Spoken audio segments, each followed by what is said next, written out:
kapatid ni Austin Reeves, isa sa tumulong para matalo ng Lithuania ang USA. Gilas ng problema sa paparating na Asian Games. At Jordan Clarkson, may hiling sa Pilipinas bago iiwanan ang bansa. Ngunit bago ang lahat ng ito, kung gusto nyo ng matibay na running shoes, ito ay mabibili lamang sa halagang 1,299. I-click lamang ang link sa comment section mga kaibigan or bisitahin lamang ang tiffin.com for more high quality shoes. Ang Team USA 2023 FIBA World Cup squad na na-feature ang Los Angeles Lakers shooting guard na si Austin Reeves bilang naging key reserve mga kaibigan ay natalo sa unang pagkakataon sa kompetisyon laban sa Lithuania sa score na 110-104. Itong si Reeves ay naranasan ngayon ang kanyang worst performance para sa Team USA. Ang 6'5" wing mula sa Oklahoma ay naglaro lamang sa loob ng 13 minutes at na-fouled out sa laban.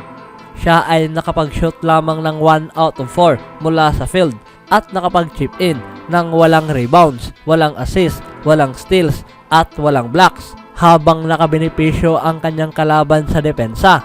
Ngunit paano nga ba ito nangyari kay Reeves? Ang nanguna para sa Lithuania sa sorpresang pagkapanalong ito ay itong si Vidas Kariņauskas na mayroong 15 points.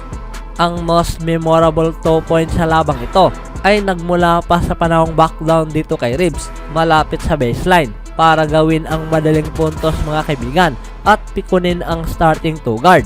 Si Vidas Kariņauskas ay mayroong strategiya mga kaibigan para sirain ang paglalaro nitong ni Reeves at laking pasasalamat dito sa nakakatandang kapatid nitong ni Reeves na si Spencer na siyang nakasamang maglaro nito sa tabi sa German B-League Club during noong 2022 to 23 season na ayon pa nga sa kanya, hindi personal, tanging pagmamahal lamang. Ayon kay Kariņauskas mga kaibigan, sa panahong inilabas nga niya ang kanyang dila para pikunin itong si Austin Reeves. Bago pa man niya sinabing nakasama nga raw niya itong maglaro, ang kanyang nakakatandang kapatid. Siya nga raw ay nakipag-usap muna nga raw dito bago pa man ginanap ang laban kontra sa Team USA. At sinabi nga raw nito na bibigyan nga raw ito ng iilang trash talk, isang pamamaraan para sirain ang paglalaro. Ngayong 4-1 win-loss record na ang Team USA at itong si Reeves, sila ay magkakaroon ng oportunidad para makabawi sa paparating na Miyerkules laban sa Team Italy sa quarterfinals matchup. Sa kabilang banda naman, itong si Jordan Clarkson ay hindi tinatalikuran ang posibilidad mga kaibigan na makapag-suit up muli para sa Pilipinas sa paparating na 2027 FIBA World Cup. Kung sakaling ang Gilas mga kaibigan at ang bansa ay mag-qualify muli. Sa edad na 31 years old sa taong ito, itong si Clarkson ay sinabing ramdam pa rin niya ang lakas mga kaibigan na ayon pa nga kay Clarkson, gayon pa rin sa kanyang nakikita bilang isang 35 years old. Para sa kanya mga kaibigan, ang 30 years old sa ngayon ay ang panibagong 20 years old. Ramdam pa rin nga raw niya ngayon ang pagiging bata. Ito ang kanyang sinabi mga kaibigan kasunod ang kanyang 34-point outburst sa pagkapanalo ng Gilas Pilipinas sa score na 96-75 laban sa China sa Smart Araneta Coliseum. Na para kay Clarkson, siya pa rin ay andito nakikipag-compete. Walang araw sa kanyang pag-iisip na ito na nga raw ang kanyang huling performance na magsusuot ito ng jersey ng Pilipinas. Dahil para sa kanya, marami pang araw itong panahon.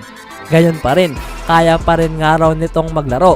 Kaya hindi nga raw nito masasabi kung ano nga ba ang kakainin nito bukas. Na para kay Clarkson, siya ay mayroong hiling mga kaibigan na sana'y darating pa rin ang punto. Sa panahong gaganapin muli ang event na ito, siya pa rin nga raw ay nasa paligid. Maging siya pa rin ay umaasa na suot pa rin nga niya ang jersey na ito at i-represent ang bansa. Ngunit kung sakaling ang pagkapanalo ng Gilas laban sa China ay ang huling laban na nitong ni Clarkson mga kaibigan bilang Gilas Pilipinas player, hindi naman may tatanggi na ito ay nagtapos sa high note.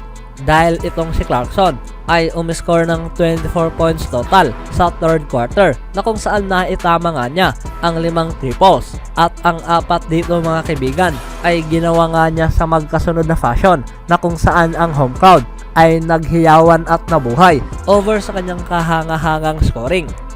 Ang 6'5" na si Clarkson ay naging efficient sa shooting na kung saan nakapagtala nga ito ng 11 out of 18 mula sa field. Kabilang na nga rin dito ang 5 out of 10 mula sa deep.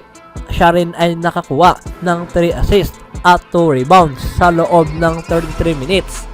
Patuloy pa nitong ni Clarkson sa third quarter. Ang kanyang mga teammates ay nahanap nga raw ito at sila nga raw ay nagsimulang makagawa ng maaayos na screens at good looks mga kaibigan na kung saan nagawa nga niyang ma-knockdown ang mga tirang ito. At dahil nga sa kanilang pagkapanalo, ang Gilas Pilipinas sa ngayon ay gayon pa rin nasa contention para sa 2024 Paris Olympics na kung saan inani nga nila ang ticket patungo sa Olympic qualifying tournament matapos nga silang nakapagtapos sa World Cup kasama ang panalo laban sa China. Sa kabila sa na-miss nga nila ang tsansa na maging best Asian team mga kaibigan para makapag-book direct ng ticket patungo sa Paris Olympics sa susunod na taon, ang Pilipinas ay nakapagtapos sa ika-13 mula sa 16 next best ranked teams mga kaibigan na hindi na-secured ang ticket sa paparating na Olympics. Ang Gilas ay kabilang sa 24 countries na siyang makikipag-compete sa 4 na spot mga kaibigan sa Paris Olympic na siyang dadaan sa Olympic qualifying tournament sa susunod na taon. Ang Pilipinas ay marahil tanging nakuha lamang ang isa mula sa kanilang 5 laban, ngunit nasurpass nga nila ang dating winless mga kaibigan at 32nd finish noong 2019 World Cup sa Foshan, China na kung saan sila ay nakatayo lamang sa 24th overall at naging 3rd best Asia sa second hosting sa World Cup.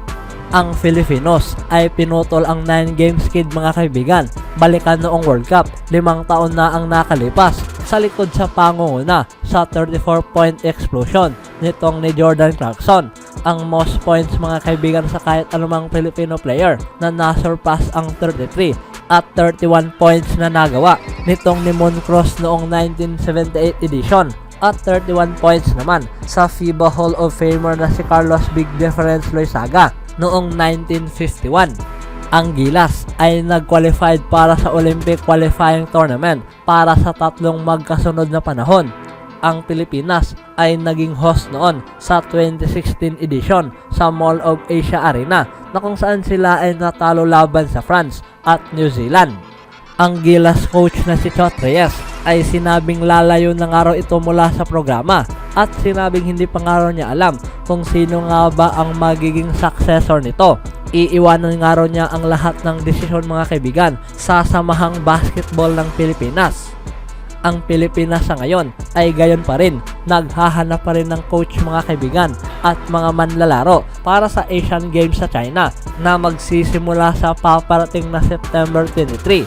At itong si Reyes ay ganap nang nagdesisyong makipag-parted ways. Kasabay na nga rin dito ang iilang overseas players mula sa Japan B-League na tulad na lamang nina Dwight Ramos, AJ Edo, Kai Soto at Kiefer Rabena.